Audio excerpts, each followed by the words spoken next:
Welcome back students. आज हम लोग क्वाड्रेटिक इक्वेशंस के नेचर ऑफ रूट्स के बारे में जानेंगे।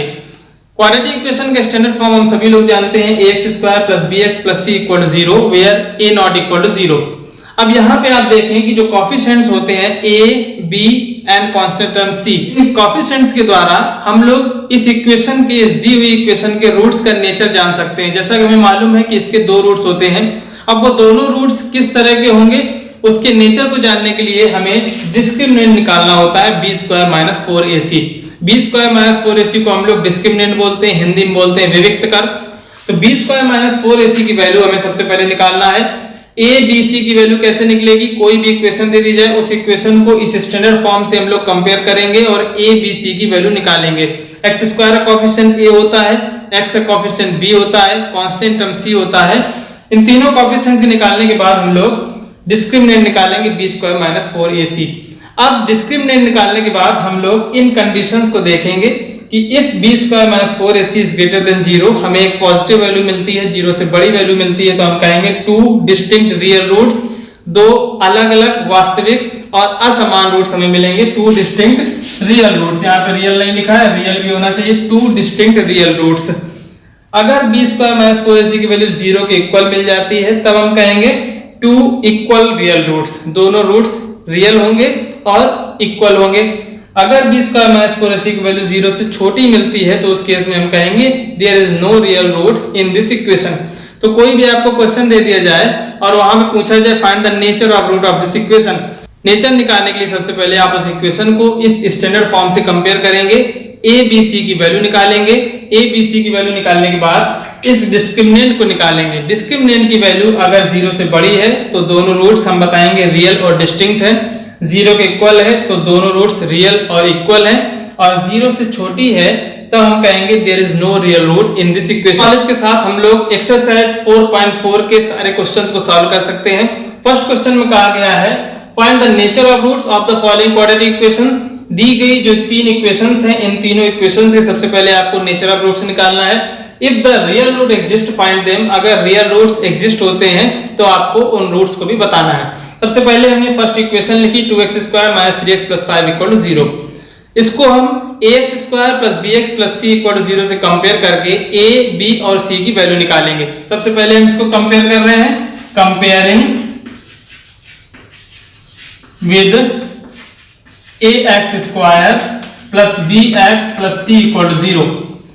देख सकते हैं हम लोग x² का कोएफिशिएंट a है, यहाँ पे x² का कोएफिशिएंट 2 है, इसका मतलब है a = 2 मिल जाएगा हमें। x का कोएफिशिएंट b है, यहाँ x का कोएफिशिएंट -3 है तो b = -3 मिल गया, और कांस्टेंट टर्म c = 5 मिल गया। इस तरह से हमने a, b और c की वैल्यू निकाल ली है। नेचर निकालने के लिए हमें डिस्क्रिमिनेंट निकालना होता है। डिस्क्रिमिनेंट होता है b² - 4ac। b² - 4ac में हम a, b, c की इन वैल्यूज को रिप्लेस करेंगे। b² - 4 2 × 5 -3² = 9 हो जाएगा, -4 2 = 8 8 5 = 40। आप देखें कि यहां से हमें -31 मिलेगी b² - 4ac की वैल्यू।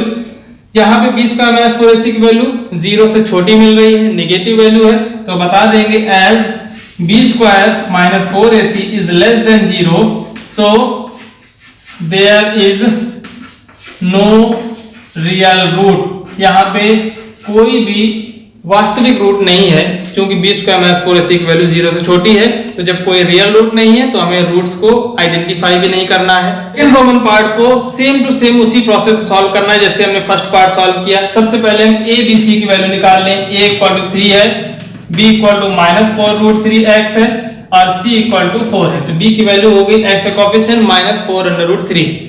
a, b, c की वैल्यू निकालने के बाद हम लोग डिस्क्रिमिनेंट निकालेंगे b² - 4ac। b की वैल्यू हमने लिख दी -4√3, तो -4√3² हो गया, -4ac। ये सारी वैल्यूज हमने a, b, c की इस डिस्क्रिमिनेंट में रिप्लेस कर दी है। अब हम देखें कि क्या वैल्यू हमें मिलती है। माइनस का स्क्वायर प्लस हो जाएगा, 4 का स्क्वायर 16 एंड √3 का स्क्वायर 3, तो 16 3 जा 48 माइनस 4 3 जा 12 12 4 जा 48। आप देखें कि b² - 4ac की वैल्यू हमें 0 मिल चुकी है।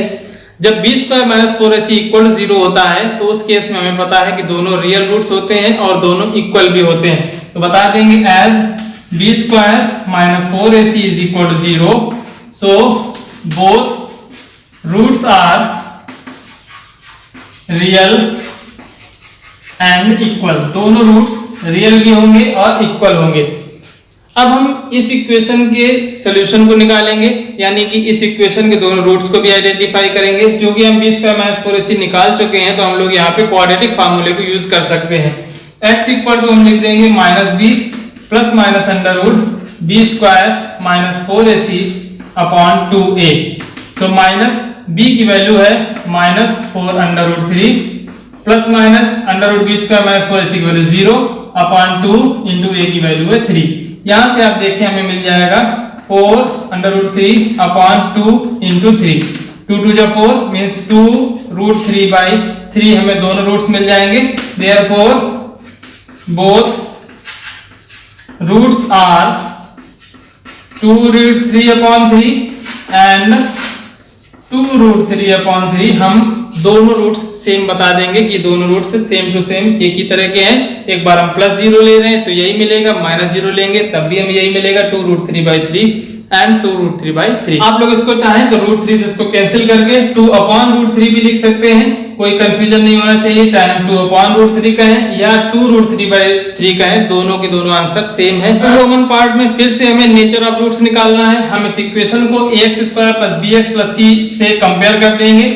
ax square plus bx plus c equal to 0 से कंपेयर करने पे हमें a इक्वल टू 2 मिलेगा, b equal to minus 6 and c equal to 3 मिलेगा। अब हम डिस्क्रिमिनेंट निकाल लें, b square minus 4ac, b की वैल्यू माइनस 6 तो माइनस 6 स्क्वायर माइनस 4, a की वैल्यू 2 है, c की वैल्यू 3 है। माइनस 6 स्क्वायर 36 हो गया, माइनस 4 2 जा 8, 8 3 जा 24, तो 36 माइनस 24 किया हमें 12 मिल गया। तो as b square minus 4ac is greater than 0, so roots are real and distinct। दोनों रूल रियल होंगे और डिस्टिंक्ट होंगे, वास्तविक और असमान होंगे। अब हम लोग इस इक्वेशन के रूट्स निकालेंगे। हम लोग फिर से क्वाड्रेटिक फार्मूला यूज कर देते हैं, minus B plus minus under root b square minus 4ac upon 2a। x equal to minus b की वैल्यू देखिए माइनस 6 थी, plus minus under root b square minus 4ac की वैल्यू हमने 12 निकाली है अपॉन 2 इंटू a की value 2 है। यहां से हमें मिल जाएगा 6 प्लस माइनस अंडर रूट 12 को लिख सकते हैं 4 3 जा 12, तो इसको 2 रूट 3 लिखा जा सकता है अपॉन 4। पूरी इक्वेशन को 2 से डिवाइड भी कर सकते हैं, तो हमें मिल जाएगा 3 प्लस अंडर रूट 3 बाई 2। तो यहां से हमें दो रूट्स दिख रहे हैं, एक बार 3 प्लस रूट 3 बाई 2 होगा, दूसरा रूट 3 माइनस रूट 3 बाई 2 होगा। Second question most important question है, कहा जा रहा है find the value of k for each of the following quadratic equations so that they have equal roots. इस तरह का एक क्वेश्चन आपको कंपलसरी बोर्ड एग्जाम में मिलेगा, चाहे वो बेसिक मैथमेटिक्स हो या स्टैंडर्ड मैथमेटिक्स हो। तो इस तरह के क्वेश्चन को 2 नंबर के लिए आपको जरूर तैयार रखना है। क्वेश्चन को सॉल्व करना बिल्कुल इजी है, हमें सिर्फ नेचर ऑफ रूट्स की जो कंडीशंस मालूम है उन्हीं में से एक कंडीशन को अप्लाई करना है। कहा जा रहा है k की किस वैल्यू के लिए इस इक्वेशन के जो रूट्स होंगे वो दोनों की दोनों रियल और इक्वल होंगे। इक्वल रूट्स के लिए हमें पता है डिस्क्रिमिनेंट की वैल्यू 0 के इक्वल होना चाहिए। मींस जब भी ये कह दिया जाए आपको कि k की किस वैल्यू के लिए इस इक्वेशन के रूट्स इक्वल होंगे, तो आप तुरंत b square minus 4ac equal to 0 करेंगे और a b c की वैल्यू जैसे हम रिप्लेस करेंगे तो हमें ऑटोमेटिक k निकलता हुआ दिखेगा। देखिए हमारी फर्स्ट इक्वेशन है 2x square plus kx plus 3 equal to 0। ये इक्वेशन हमें दी गई है। अब कहा गया कि k की वैल्यू बताओ जिसके लिए they have two equal roots। तो for equal roots के लिए हम जानते हैं b स्क्वायर माइनस 4ac की वैल्यू 0 के इक्वल होना चाहिए। इस इक्वेशन से हम देखें x स्क्वायर का कोएफिशिएंट a होता है, a की वैल्यू 2 है, x का कोएफिशिएंट b होता है तो b की वैल्यू k है, कांस्टेंट टर्म c होता है, c की वैल्यू 3 है। इन a b c की वैल्यू को यहाँ पर रिप्लेस किया, b की जगह हमने लिख दिया k square minus 4 into a की वैल्यू 2 है इंटू c की वैल्यू 3 है इक्वल टू 0। तो k स्क्वायर माइनस 4 टू जा 8, 8 3 जा 24 इक्वल टू 0। आप देखेंगे k स्क्वायर इक्वल टू हमें 24 मिलेगा और k की वैल्यू मिलेगी प्लस माइनस अंडर रूट 24। इतना भी लिख सकते हैं या हम 24 को लिख सकते हैं 6 4 जा 24 और 4 का स्क्वायर रूट 2 हमें मालूम है तो प्लस माइनस 2√6 ये भी हमारी k की वैल्यू हो सकती है। तो चाहे हम प्लस माइनस √24 लिख दें या प्लस माइनस 2√6 लिख दें, दोनों एक ही वैल्यू को रिप्रेजेंट करते हैं। सेकेंड रोमन पार्ट को उसी मेथड से सॉल्व करना है जैसे हमने फर्स्ट पार्ट को सॉल्व किया। सबसे पहले हम यहाँ से a b c की वैल्यू को निकालेंगे। उसके लिए हमें इस दी हुई इक्वेशन को ट्रांसफॉर्म करना है स्टैंडर्ड फॉर्म में, मींस ax² + bx + c = 0 के फॉर्म में इस इक्वेशन को लिखना है कि x का अंदर मल्टीप्लाई कर देंगे, हमें मिल जाएगा kx² - 2kx + 6 = 0। आप देखें x² का टर्म मिल गया, x का टर्म मिल गया, x पावर 0 का टर्म मिल गया, मींस हमें ये एक क्वाड्रेटिक इक्वेशन मिल चुकी है। हम इस इक्वेशन को कंपेयर कर सकते हैं इसके स्टैंडर्ड फॉर्म से ax² + bx + c = 0। a की वैल्यू हमें मिल गई k, b की वैल्यू मिल गई -2k। देखिए x का कोएफिशिएंट ये -2kx है सेकंड टर्म, तो ये -2kx में x को हटा के -2k हमें b मिल जाएगा और कांस्टेंट टर्म में हमें 6 दिया गया है। फॉर इक्वल रूट्स के लिए हम सभी लोग जानते हैं कि b² - 4ac की वैल्यू 0 होना चाहिए। b की वैल्यू हमने रिप्लेस की -2k, b² - 2k whole square हो गया, -4, a की वैल्यू k है और c की वैल्यू 6 है, तो 4 × k × 6 = 0 मिल जाएगा। -2k² 4k² हुआ, -4 × 6 = 24 एंड k = 0। यहां से हम 4 k कॉमन ले सकते हैं, ब्रैकेट में मिल जाएगा k -6 = 0। अब या तो 4k = 0 होगा तो k की वैल्यू 0 हो जाएगी, और when k -6 = 0 होगा तो k की वैल्यू 6 हो जाएगी। हमें k = 6 आंसर मिल जाएगा। k = 0 अगर हम लिखेंगे तो हमारा x² वाला टर्म एलिमिनेट हो जाएगा।